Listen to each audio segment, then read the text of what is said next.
Viewers আসসালামু আলাইকুম আপোনালোকক মোৰ চেনেল হুছনে মাইনা ব্লগছলৈ স্বাগতম জনালোঁ। আশা কৰোঁ আপোনালোক সকলোৱে ভালে আছে। আজি ৰান্ধিবৰ একেবাৰেই মন নাই। আজি মই হাজবেণ্ডক ৰিকুৱেষ্ট কৰিছোঁ তেওঁ আজি মোক ৰান্ধি খুৱাব বুলি ভাবোঁ। আশা কৰোঁ তেওঁক বলক আমি সকলোৱে মিলি আজি ৰিকুৱেষ্ট কৰোঁ কি ৰান্ধি খুৱাই আপোনালোকে আগলৈকে চাই থাকক ভিডিঅ'টো। এয়া চাওক মোৰ হাজবেণ্ডে বহি আছে, বলক এওঁ কেতিয়া পতাও। শুনছে আজি কিবা বনাই খুৱাব আপুনি আমাক? কিবা স্পেচিয়েল বনাই খুৱাওক আপোনাৰ হাতৰ। তেতিয়াহ'লে বলক আগলৈকে আপোনালোকে ভিডিঅ'টো চাই থাকক আমি কিটচেনত কি পাওঁ। মই কিটচেনত দুটা টমেটোহে বিচাৰি পালোঁ।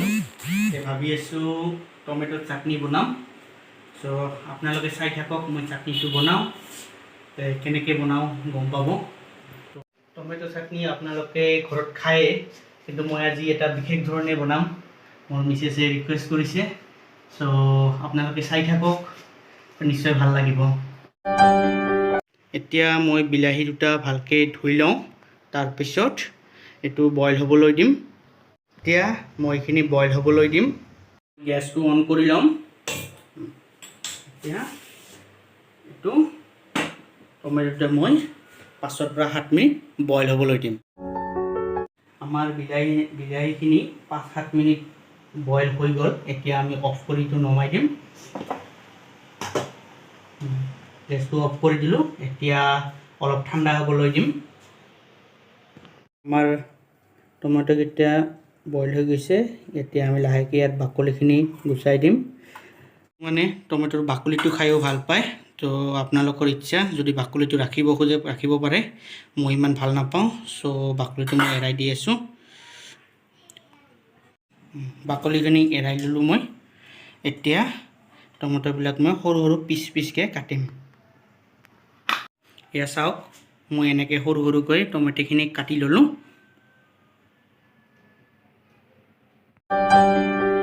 এতিয়া মই গেছটো অন কৰি ল'ম। কেৰাহীটো বহাই দিম আৰু গৰম হ'বলৈ দিম। আমাৰ কেৰাহীটো গৰম হৈ গ'ল। এতিয়া আমি আৰু অলপমান তেল দিম ইয়াত। আমাৰ তেলটো গৰম হৈ গৈছে। ইয়াতে পাঁচফোৰণ দিম।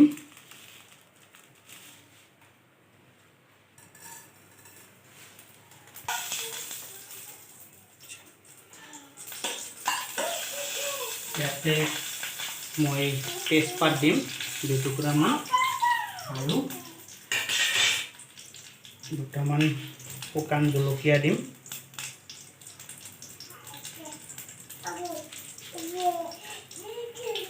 ভালকৈ লগাই দিম। এতিয়া মই ইয়াতে টমেটোখিনি কাটি থোৱা টমেটোখিনি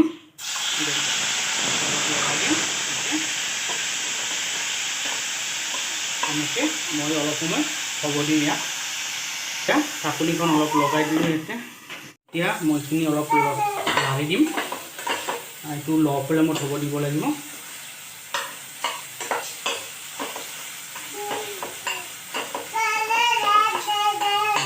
আমি অলপ সময় হ'ব দিম, কিন্তু গলি নোযোৱালৈকে। আৰু এবাৰ লগাই দিলোঁ। এতিয়া ইয়াতে মই 1 চামুচ নেমুৰ ৰস মিহলাই দিম।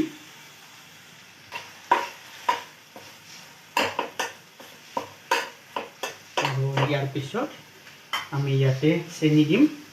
চেনি মই 2 চামুচমানহে দিম, কাৰণ দুটা টমেটোহে আছে, নহ'লে আৰু বেছি হৈ যাব।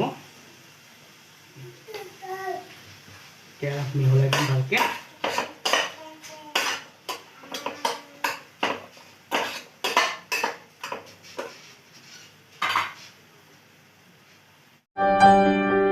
আজি বিলাহী চাটনিটোৰ বিশেষ আইটেম হ'ল এইটো খেজুৰ হয়।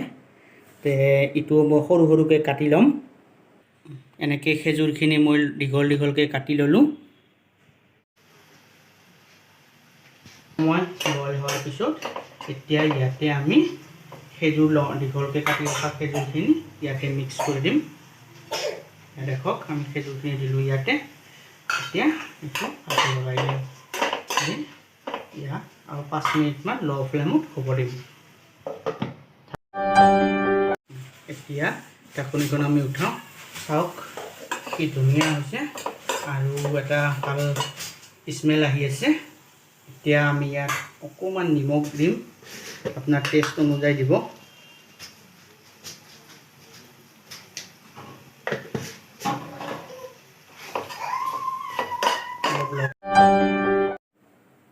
ইয়াতে মই 4 পিচমান কাজু লৈছোঁ কাজুখিনি মই সৰু সৰুকৈ কাটি লৈছোঁ ইয়াতে মই কেইটুকুৰামান কিচমিচ লৈছোঁ কিচমিচ কেইটাও মই সৰু সৰুকৈ কাটি ল'লোঁ এতিয়া আমি কাটি ৰখা কিচমিচখিনি ইয়াতে মিহলাই দিম আৰু তাৰপিছত আৰু কাটি ৰখা কাজুখিনিও ইয়াতে মিক্স কৰি দিম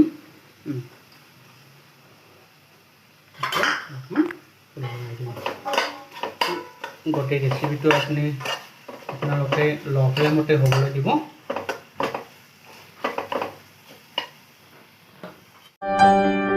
এতিয়া আমি বাতি এটাত ধনিয়া গুড়ি জলকীয়া গুড়ি আৰু জিৰা গুড়ি লৈছোঁ এইটো ভালকৈ মিক্স কৰি ল'ম মিক্স কৰি ইয়াৰ আধা চামুচমানহে আমি চাটনিটোত দিম ইয়াত আধা চামুচমান লৈছোঁ ইয়াতে মিক্স কৰি দিম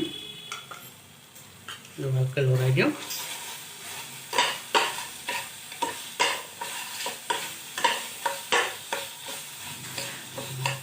আমাৰ চাটনিটো অলমষ্ট হ'লে আৰু 2 মিনিটমান হ'লে আমাৰ চাটনিটো হৈ যাব হোৱাৰ পিছত আপোনালোকক ভালকৈ দেখুৱাই আছোঁ এয়া চাওক আমাৰ ৰেচিপিটো হৈ গ'ল টমেটো চাটনিটো আমাৰ ৰেডি হৈ গ'ল এতিয়া গেছটো আমি বন্ধ কৰি দিম আৰু ঠাণ্ডা হ'বলৈ দিম এয়া চাওক মোৰ বনোৱা হৈ গ'ল এতিয়া মিছেছক খাব দিম চাওক কেনেকুৱা কমেণ্ট দিয়ে চাই থাকক আপোনালোকে